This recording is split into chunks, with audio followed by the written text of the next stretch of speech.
Emmy-winning series Biography comes the uncut story of 3 women who broke into a man's world and made the bikini a crime-fighting tool.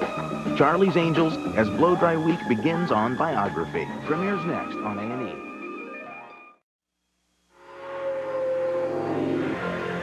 For October 21st, 2002, TVography with guest host Bo Derek. They were a cut above the rest. Welcome to Blow Dry Week. Tonight, our TVography of Charlie's Angels, the show that turned a group of divine ladies into stars. Hello, I'm Bo Derek. It's amazing what a hairstyle can do. When I wore cornrows for the movie 10, the style became the rage. The bow look followed on the heels of the Farrah. The blow-dry look made famous by Farrah Fawcett in the hit TV series Charlie's Angels. Every week, the Angels fought crime, always got the bad guy, and looked fabulous. Charlie's Angels probably did more to boost the sales of hair care products than any advertisement ever could. Morning, Charlie. Charlie's Angels. They were glamorous detectives who used their sex appeal to bag the bad guys and win legions of fans. Every time the ratings dipped a little, Aaron would write a scene where I was in a bikini. The show became a cultural phenomenon and a cult classic. Critics panned it, but the audience made the Angels into superstars. And all of a sudden you're splashed all over rag sheets and your life isn't your own and things are said that aren't true. Charlie's Angels, Girls with Guns. Next. The year was 1975. Jerry Ford was in the White House. The women's movement was taking to the streets. Disco was hot, and so were fashions. In Hollywood, 2 producers developed a novel idea for a series. And to everyone's surprise, including their own, it would soon take the nation by storm. The TV landscape of the early 70s was filled with hard-edged cop shows like Streets of San Francisco and Hawaii Five-0. It was a man's world, not a female lead in sight. Television was going through a period of kind of ash can drama. Everything was very serious, very gritty, very real. Len Goldberg and Aaron Spelling, partners in Spelling Goldberg Productions, thought it was high time for television to lighten up a bit. We would say, you don't see heads turning to look at real women. They turn to look at pretty women. And we always tried to be a little ahead of the curve. And what's missing is, how about just a show about really glamorous girls? So Len and Aaron came up with a series idea. They called it The Alley Cats. And over breakfast at the Beverly Hills Hotel, they pitched it to top ABC executives Barry Diller and Michael Eisner. They presented the idea of, let's do a detective show with 3 diverse, attractive women in the leading roles. They'd have an imaginary boss. And it'll be sexy, humorous, and hopefully we'll try to make it believable. And it was this long pause, and Barry said, it's the worst idea I've ever heard. And we forgot about it. But the Alley Cats sprang back to life a few months later when they hired a team of writers to create a script. And this time, ABC liked it enough to greenlight a pilot. Now they had to cast their 3 detectives. I think Aaron Spelling's gift is to put together casts really well. He casts new, fresh, young faces. He's got a real eye for people that audiences like. The first choice was Kate Jackson, fresh off her success on another Spelling Goldberg series, The Rookies. On that show, Kate had a supporting role as the wife of one of the 3 rookie cops. But she got the most fan mail. Kate prided herself on her acting experience and her dramatic skills. Well, Kate used to say, I'm the smart one. And then she would sometimes say, also the one that can act. She represented the more intelligent, thoughtful one. Could it be a takeover strategy? It's possible. Is there any way we could find out who the buyer is? The network insisted on a new name for the show, so the Alley Cats became Angels, and Kate was Angel number 1, Sabrina Duncan. The next halo to fill was the angel named Jill Monroe. If Sabrina was smart, Jill would be gorgeous and an athlete. Jill Monroe was the California girl. She was, you know, the quintessential California girl. Malibu, blonde hair, beach. They found the perfect Jill Monroe in a young actress named Farrah Fawcett Majors. She was from Texas, not Malibu, but when she arrived in Hollywood, casting directors took notice. She just looked, I mean, she was fantastic. I mean, when Farrah would turn and look at you and smile, that was it. The original plan called for a blonde, a brunette, and a redhead. But they dropped that color scheme when they found Jacqueline Smith. My career started in New York as a dancer. And a television agent by the name of Harry Abrams saw me dancing and came up and said, you know, would you like to do commercials? There are lots of shampoos to choose from. But the fact is, almost any shampoo you can buy is mostly detergent. It sort of introduced me to film, and in 60 seconds you have to tell a whole story and make something come alive. So it sort of opened up the film world to me. That's why I choose Gold Formula Breck. After moving to Los Angeles, Jacqueline had landed a few minor TV roles. Then she was called in to audition as the third angel, sophisticated and glamorous Kelly Garrett. Really, I was called, you know, as a million other actresses to go in and read for Charlie's Angels. Cold readings were never my thing.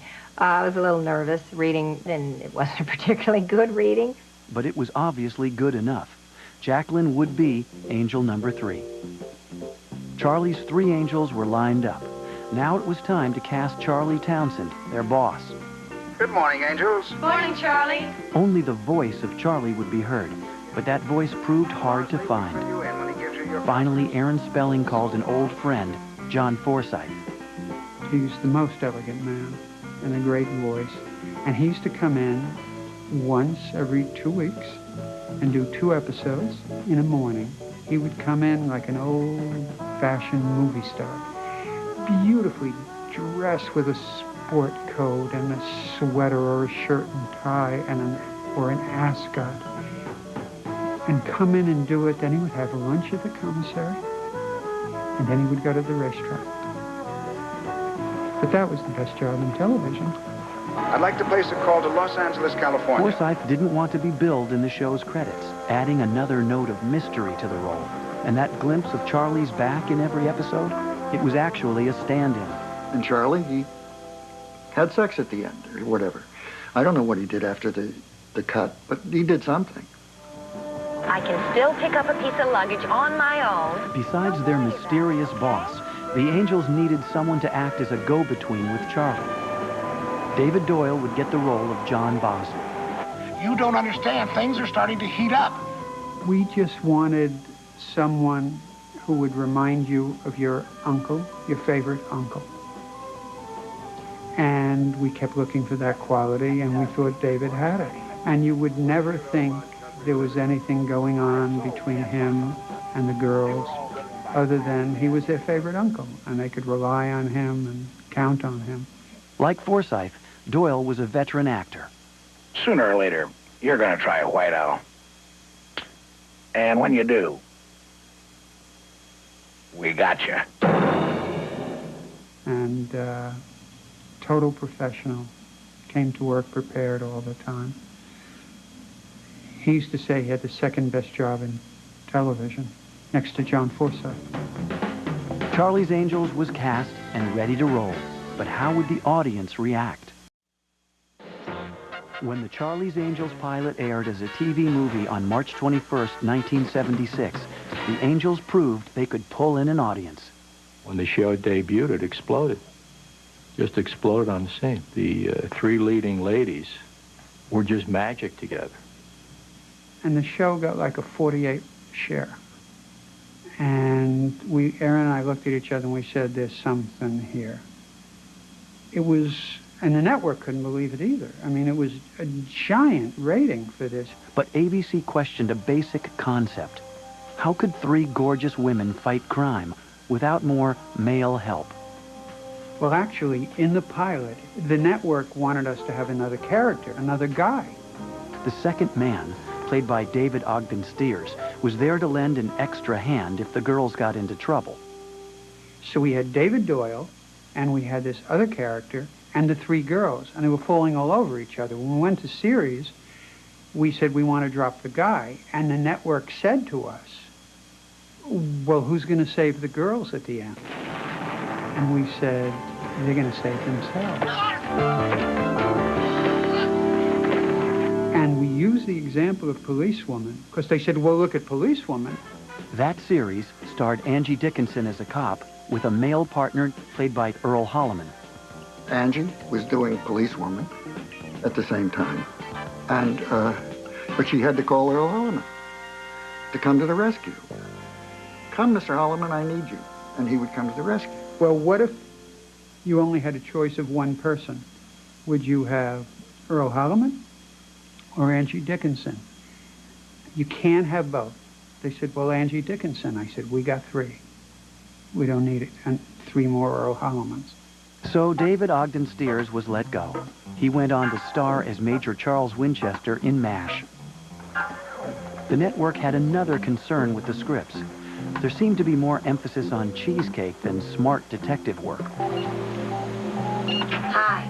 The network said to us when we started delivering our scripts, this isn't good enough. They have to be like Columbo. They have to be more mysteries, more, they used to say, peeling the onion. I mean, if I lived in a building with a manager built like you, I'd really want to get to know him. Hold that pose! They put forth what we thought the audience wanted to see, which were the angels. Their clothes, their cars, the fun they had, and the action. But producing an action show on a tight budget was a real challenge. The schedule was 7 days. I mean, not 7.5 days, not 7.25 days, not 7 days and an hour. It was 7 days. If you didn't come in 7 days, you didn't work there anymore. One place they didn't skimp was wardrobe. The Angels would wear the latest fashions. In every scene, they managed to look stylish and sexy. And with a wardrobe budget of $25,000 a week, designer Nolan Miller had a lot to work with.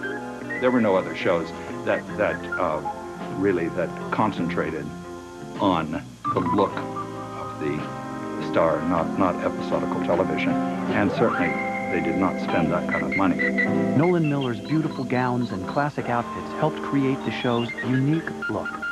I love Nolan, and I think Nolan is the epitome of glamour. I think his fashions are reminiscent of maybe the 40s and Hollywood, and you don't get more glamorous than that. Aaron usually was very complimentary to me about whatever they were wearing. And one day, he was in the projection room looking at the dailies, and he said, "What the hell is Jacqueline Smith doing wearing a fur coat?" And I said, "Well, why?" He said, "She's supposed to be a policewoman, Nolan." And I said, "But it's not an expensive fur coat." He said, "I don't care. She doesn't look like a policewoman." But one angel didn't buy into the show's fashion sense. It's very difficult to do a show when someone just isn't into clothes. They don't care about the clothes, as Kate Jackson was. All she ever wanted to wear was a black turtleneck sweater and some jeans. She just didn't care about clothes.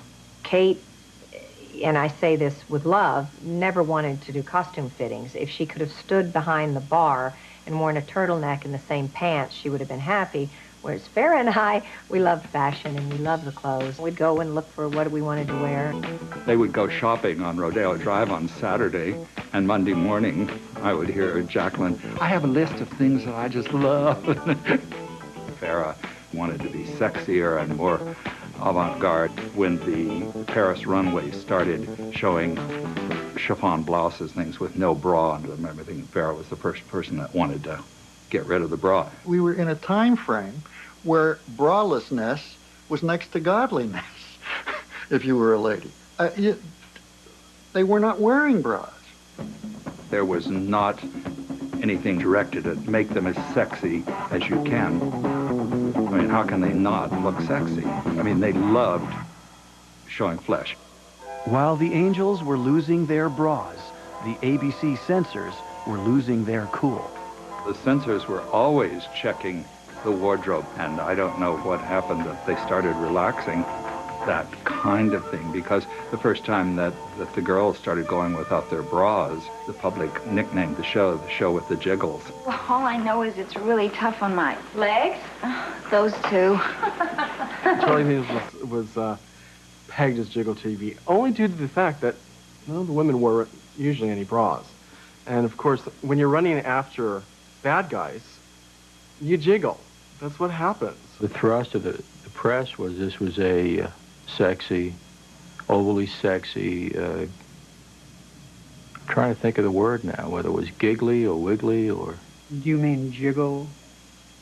Yeah, well, actually, somebody at NBC coined that phrase, and the critics picked it up. That's actually the first time we began to realize that all that press coverage was going to enhance the tune into the show.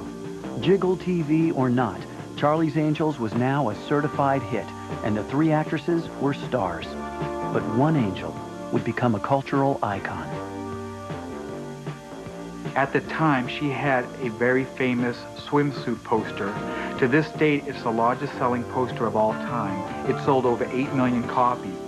That poster is what catapulted Farrah to the superstar status. That poster, God almighty, you couldn't go anywhere without seeing that poster for sale in some window or another.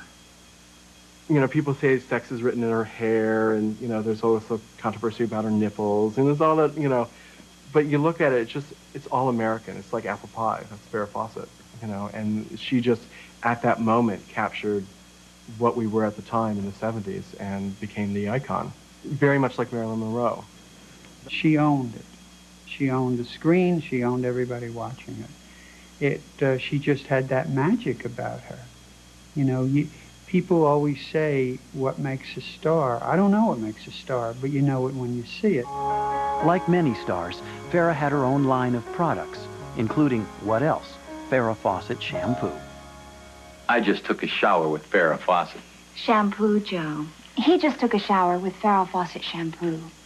And his hair smells clean and fresh, and it has great body. Great body. Her hair became, you know, water cooler conversation, as well as other anatomy parts. And that hair, she had it before she got to Charlie's Angels. Once the show started, after about 3 or 4 episodes, she went to the producer and said, I think I want to change it.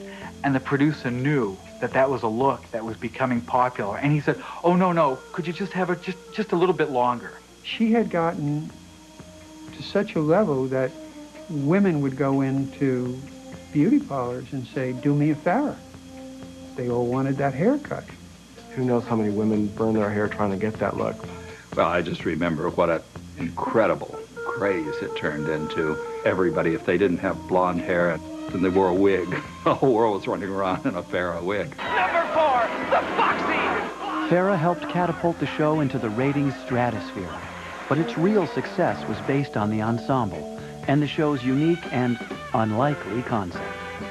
It sounded absurd on the face of it, and in execution it was kind of absurd, but it was so campy and fun and had such energy that I think it really captured everybody's imagination. It was a show that was a kind of phenomenon in the making. It was there to explode.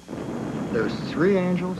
When that logo went on, when the beginning of that show went on, with the music and the whole business, they had you. If you were just a guy who wanted to look at broads, or a woman who came out of the kitchen, or 5 kids who were sitting on the floor and they didn't want to do any more homework, and they wanted to look at naked ladies or near naked ladies. How can you get anything better? In just 1 season, Charlie's Angels had become a TV phenomenon, but soon that success would be threatened. And there on the news it said, Farrah Fawcett is leaving Charlie's Angels. And I sat up in bed and said, what?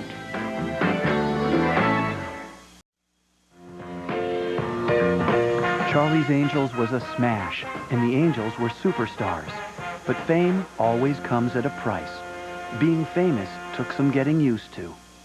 The attention was unbelievable. The girls would go out shopping on the weekend, which they did often and well, and they were mobbed. It's like what rock stars go through, I guess. You know, you go through the back doors, you go through kitchens, your life isn't your own anymore, and all of a sudden you're splashed all over rag sheets. But there were perks, like visits from the Hollywood elite. Even Britain's Prince Charles paid a visit to the set.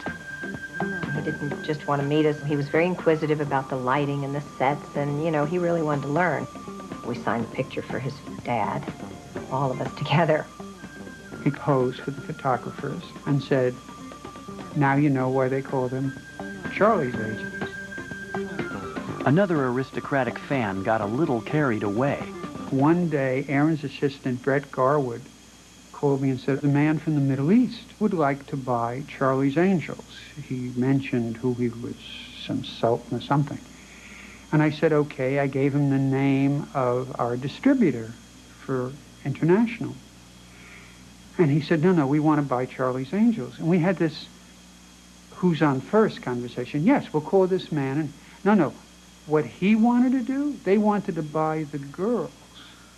I said, well, then I better give you other names, you know. But that's how crazy it got. Charlie's Angels may have been a huge hit, but it was criticized for its bad acting, mediocre writing, and over-the-top style. I think Charlie's Angels, in a sense, brought out the worst in TV critics. It made them appear to be snobs and above the material that they were writing about. It was almost as if they didn't get the joke, and so they dismissed it as junk, as fluff. God. You know, they joke about the criticism. The critics, their favorite line was, the biggest item on the budget is hairspray. So what? It really didn't have any relevance. It was Charlie's Angels. If you suspended your disbelief, you could enjoy Charlie's Angels on a relatively meaningful level. As Aaron said, always keep the blonde in the middle. Not surprisingly, many women took issue with the show's emphasis on the Angels' feminine charms. You mind if I look you over? Oh, no. One owner, low mileage, clean. It was sold as is, little lady. You got a shape that'll sell tickets.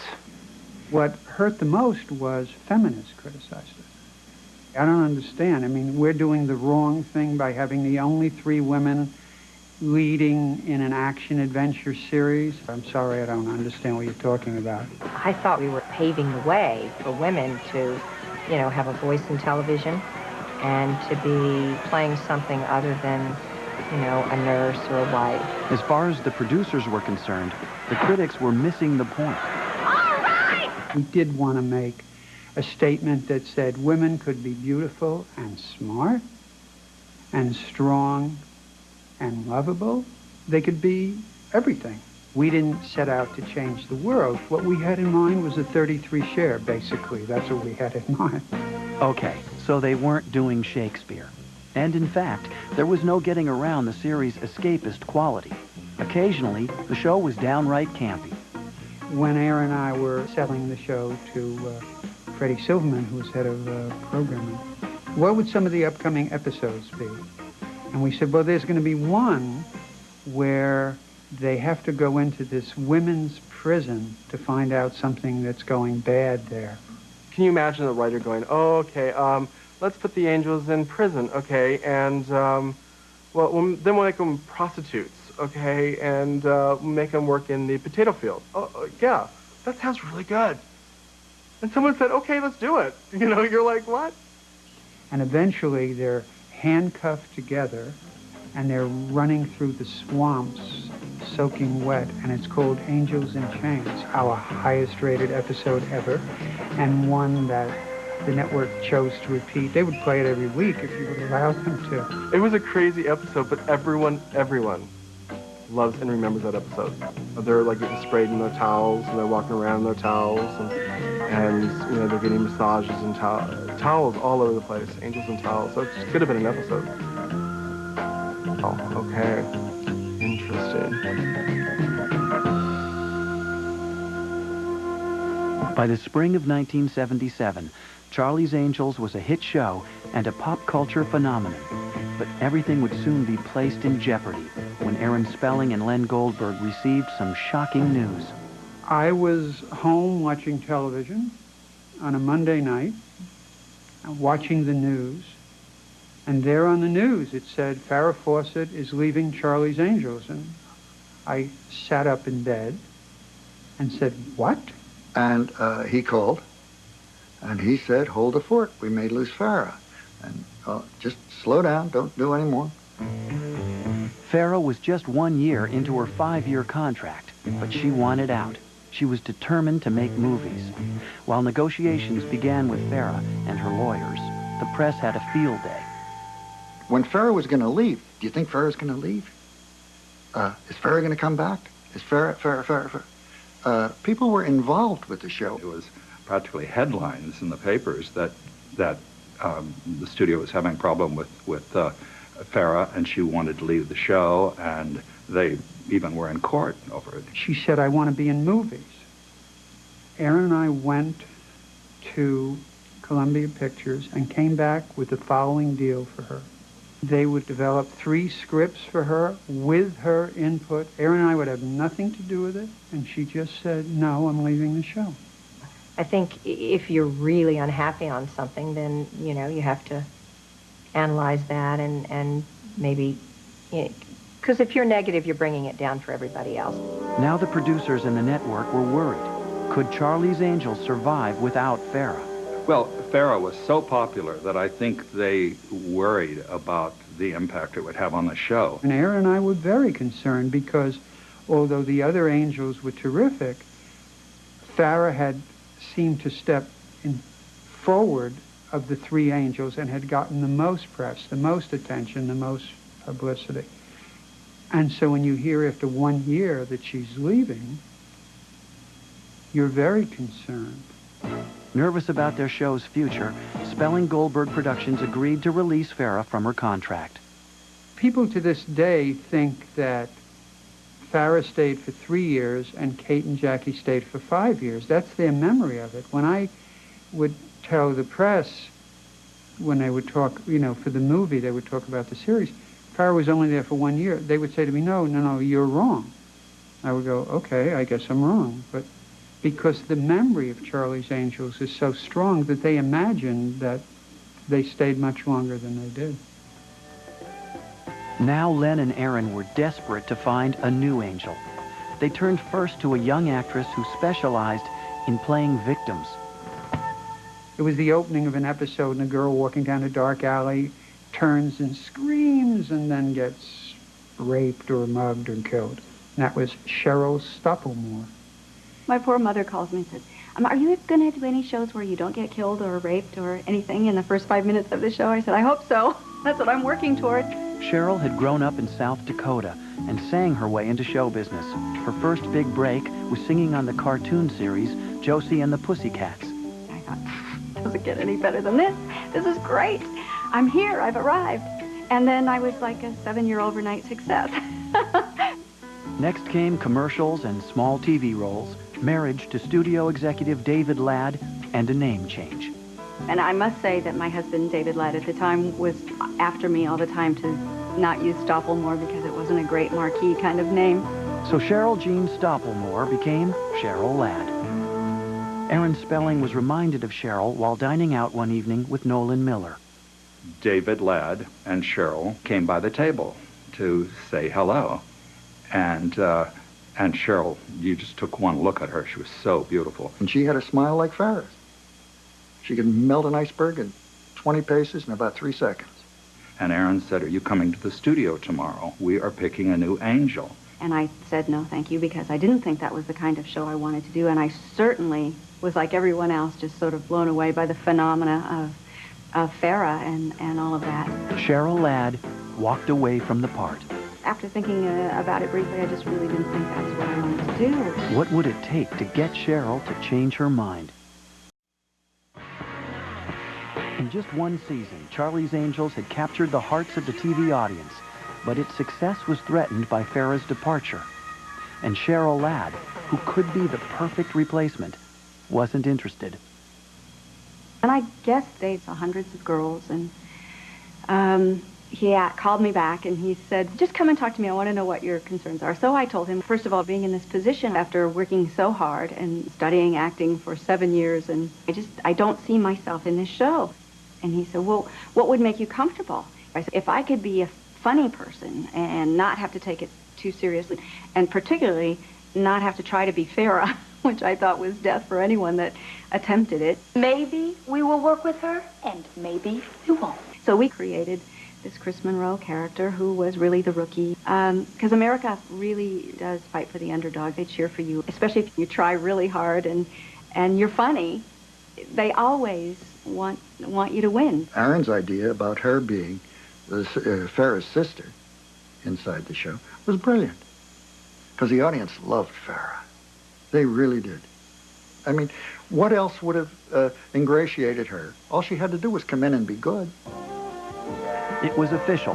Cheryl Ladd would play the role of Chris Monroe, Jill's little sister. You got it! I can't believe it! But Cheryl still saw it as a very risky career move.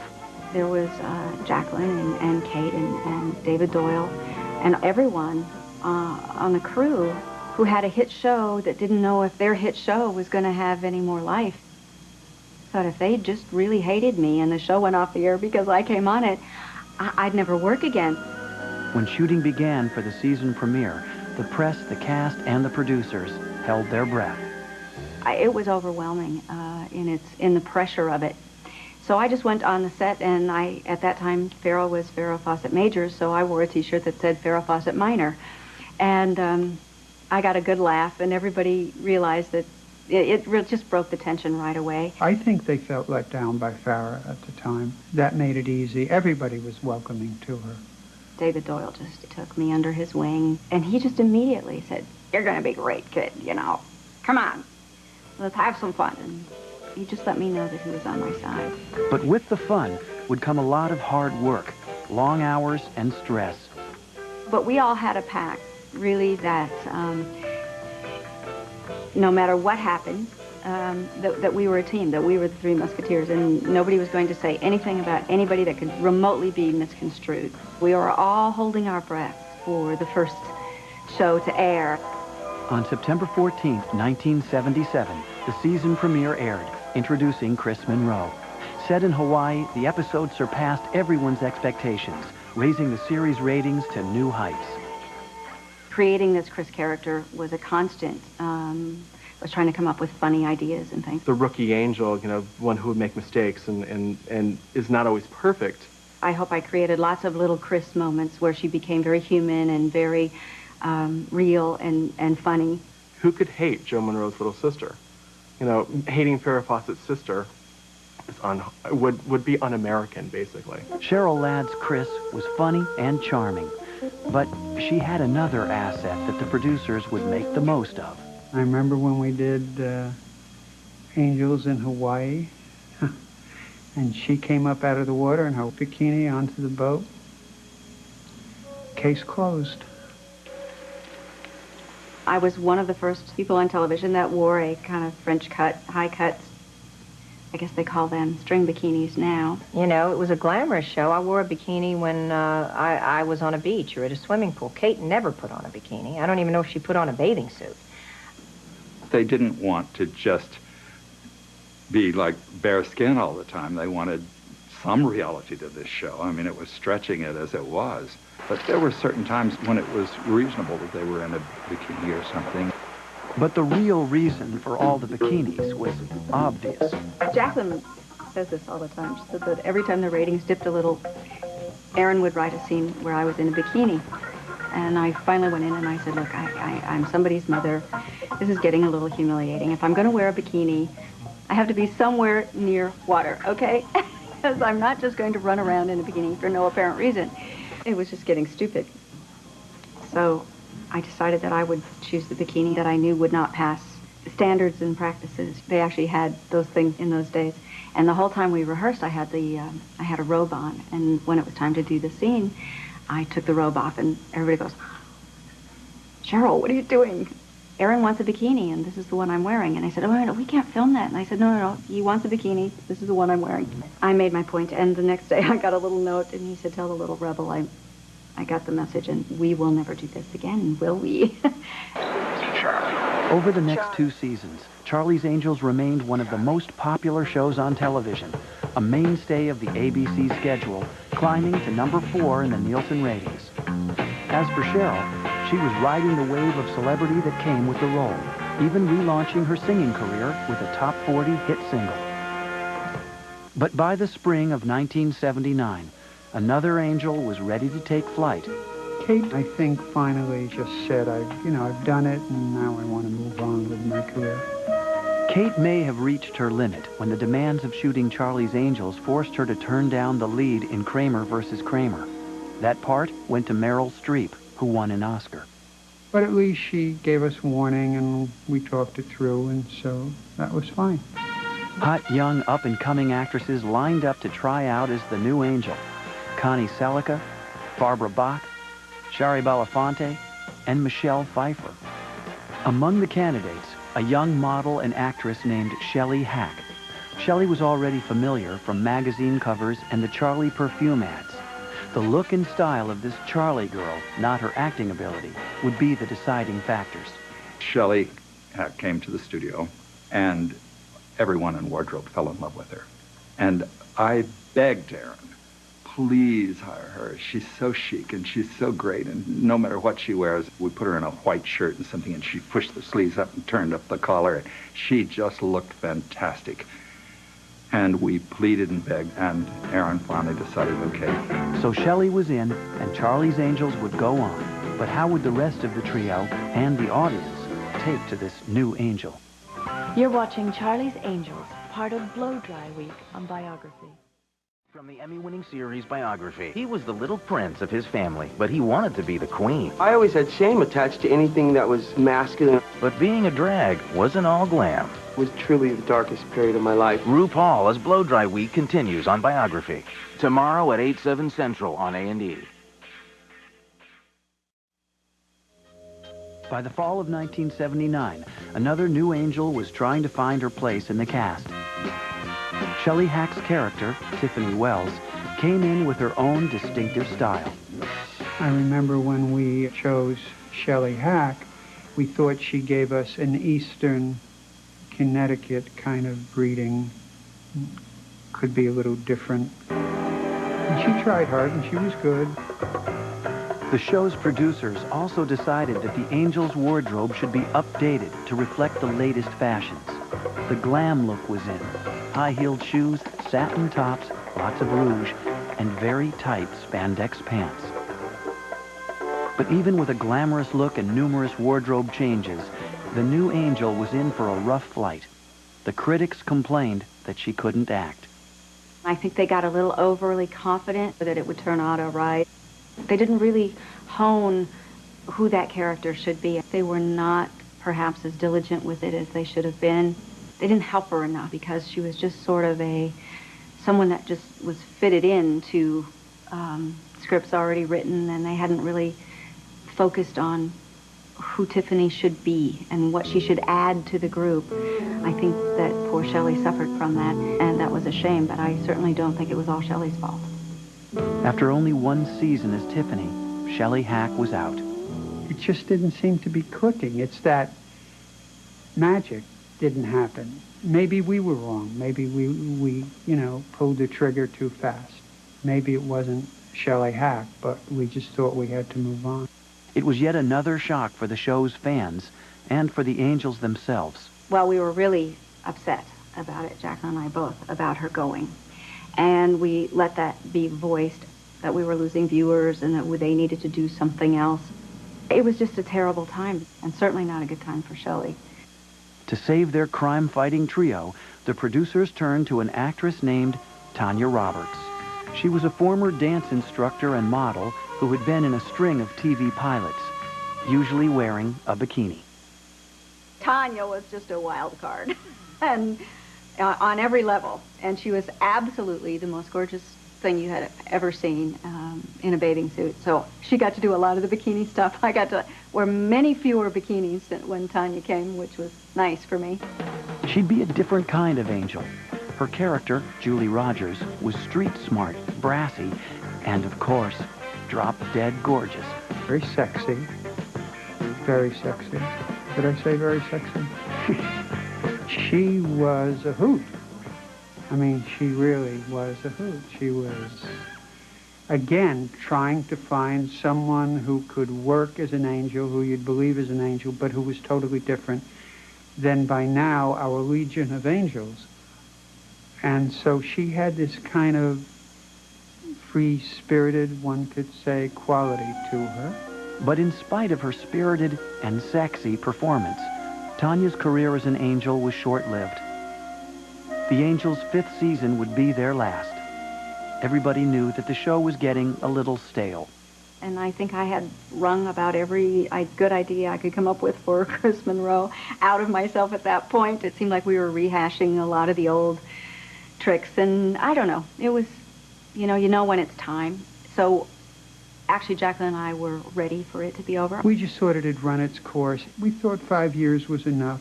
That was what we had contracted the original people for. I signed a contract for 5 years, and I was going to fulfill it. I, in all honesty, was ready to move on. After the 5 years, you want to do different things. Although it's always sad because you're a family for 5 years, and you really, bond with people you work with for that length of time and those hours, and that was hard.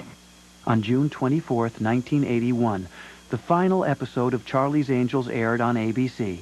But the series would find a new life in syndication and in the hearts of a new generation of fans. Imagine, it went on the air in 1976, and they're still clamoring for it, which is great. It's a testimony to something. And fans still have their favorite angels. Cheryl Ladd, who played Chris Monroe, 1977 to 1981. I've never strayed from her. I never will. You have staunch Kelly Garrett fans. You have staunch Jill Monroe fans, and you just do. And everybody related to one of us a little more than the other. No. I mean, because it's like children. If you have who's your favorite child, we love them all for different reasons. I mean, they remember the clothes, and they remember the goofy scripts, and and you did this, and you wrestled an alligator, and all these silly things. But they didn't tune in because that's all that they cared about it. I think they related to each of us. 20 years after Charlie's Angels went off the air, a new trio of angels took on the big screen. Cameron Diaz, Lucy Liu, and Drew Barrymore, who also co-produced the movie along with Len Goldberg.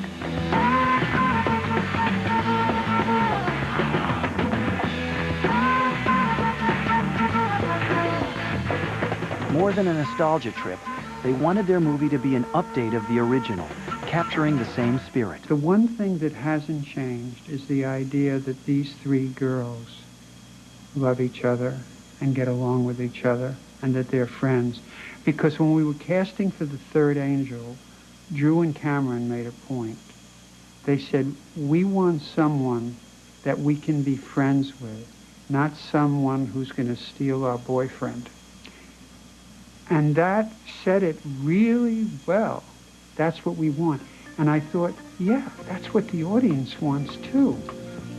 Not only movie screens, but computer screens feature Charlie's Angels now, drawing old fans and new ones. Clearly, the show's creators and the Angels were doing something right. I had people all over the world emailing me. These girls and boys are like 13 and 14 years old, and now are watching it, on reruns.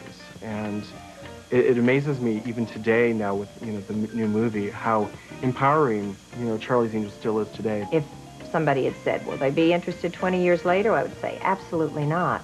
But there was something winning about the concept of Charlie's Angels. And so it put you out there in a different light and in a different way. In some way, they became us. We became a reflection of particularly young women, of who they wanted to be and who they visualized themselves being. And I think that's why it's still popular. Well, my martini is ready. Aloha, angels. Aloha. Aloha. Next summer, the second Charlie's Angels movie will hit theaters and is sure to bring even more fans to the already successful franchise. But die-hard fans of the television series insist that even with big-name stars like Cameron Diaz and Drew Barrymore, no one can match the heavenly glow of the Charlie's Angels of the 1970s. Tomorrow on Biography, Blow Dry Week continues with RuPaul. Life with this cross-dressing comic has never been a drag. That's RuPaul, Tuesday. For TVography, I'm Bo Derek. Thanks for watching.